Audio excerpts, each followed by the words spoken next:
কখনো ভালোবাসা বদলে দেয় জীবনের সংজ্ঞা, আবার কখনো ইতিহাসের ধুলোমাখা পথ থেকে উঠে আসে সাহস আর সংগ্রামের কাহিনী। রূপালী পর্দায় এবার একই দিনে মিলছে এই দুই ভিন্ন জগতের গল্প। একদিকে আধুনিক সম্পর্কের জটিল সমীকরণ নিয়ে আসছে ককটেল 2 এবং অতীতের আবহে নির্মিত অ্যাকশন ড্রামা স্বয়ম্ভু। 2012 সালে জনপ্রিয় চলচ্চিত্র ককটেলের উত্তরসূরি হিসেবে প্রেক্ষাগৃহে আসছে ককটেল 2। হোমি আদাজানিয়া পরিচালিত এই ছবিতে প্রথমবারের মতো একসঙ্গে দেখা যাবে শাহিদ কাপুর, রশ্মিকা মান্দানা ও কৃতি সানানকে।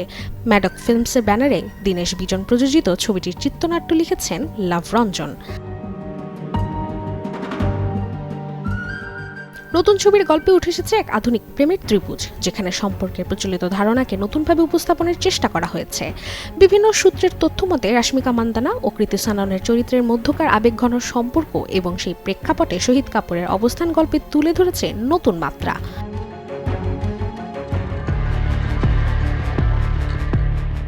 একই দিনে প্রেক্ষাগৃহে আলোর মুখ দেখবে পিরিয়ডিক্যাল অ্যাকশন ড্রামা স্বয়ম্ভু।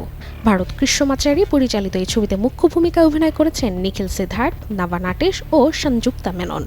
তাদের সঙ্গে গুরুত্বপূর্ণ চরিত্রে রয়েছেন সুনীল, সুব্বারাজ, সত্যাসহ আরও অনেকেই। Desk report, channel 24।